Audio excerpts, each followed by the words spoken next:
Zdravo svima, dobrodošli na kanal Kuhaj i peci. Za danas vam pripremam jednu pitu. Pita sa 3 sastojka.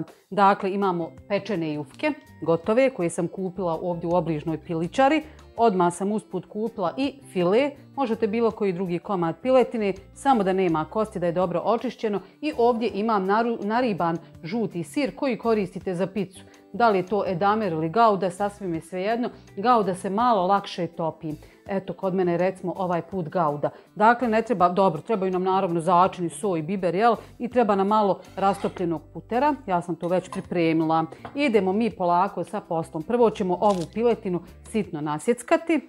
Ovdje će nam trebati jedna zdjela da mi to sve fino možemo izmiješati kasnije.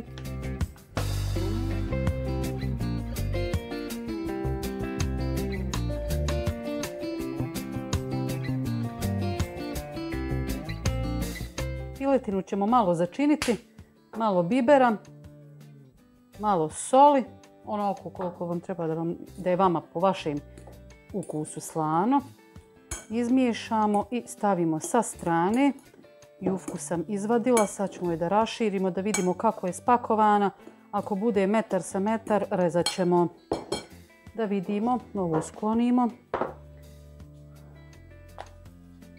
Super male jufke, odlično. Pogledajte kako je to odrađeno kvalitetno. Ovo nisu jufke kao tanke jufke za baklavu ili slatke pite. Ovo vam je malo deblja jufka koja se peče na platnama od šporeta. Vidite, ona je malo deblja, kvalitetnija i moram priznati malo ukusnija pita bude sa ovim jufkama nego sa jufkom, onom tankom za baklavu. Dakle, nakon što sam ocijenila u kom stanju su jufke, nisu ogromne pa da moram rezati, ja ću sada pripremiti tepsiju koja mi je odgovarajuća.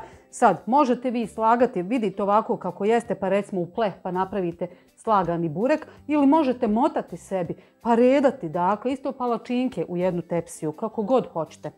Ode ja tražiti tepsiju. Dakle, momci su se odlučili da to bude složeno kao palačinak, valjda im je lakše vaditi štali. Sada ćemo mi svaku jufku malo namastiti. Nemojte previše zato što je i sir mastan. Piletinu rasporedimo. Kao kad pravite burek s običnim jufkama. Dodajemo sir, s tim da sir produžimo i na donju stranu gdje nema mesa. Evo ovako ćemo. Tam se ovo zalijepilo. Ovo će spriječiti da sir curi vani. I sada fino smotamo.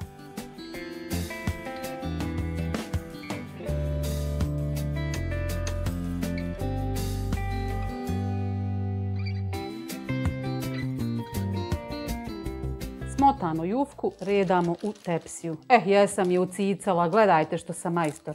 Knap. Ma joj, bravo ja. Hajmo dalje.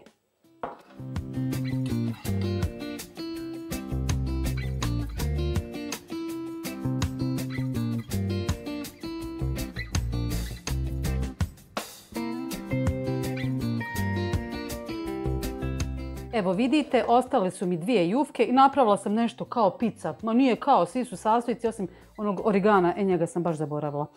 Ostatkom putera ćemo da premažemo naše bureke. A rernu sam uključila da se zagrijava.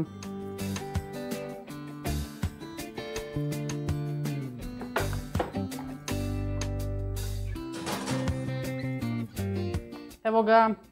Pita je gotova. Trebalo je otprilike nekih 35 minuta, to sve zavisi od vaše rerne. Ovo ćemo sada da pokrijemo ovom čistom krpom, malo samo da ova gornja kora odmekne. Sve ćete podatke što vam treba o sastojcima, vremenu pečenja imati u opisu videa. Eto, vidite i sami, vrlo jednostavno za pripremiti, čisto onako malo da se promijeni, jer svaki dan kuhamo skoro pa istu hranu. Navika. Eto, ako vam se dopada, lajkajte, prijavite se na moj kanal ukoliko to niste, pa se gledamo opet. Ćao!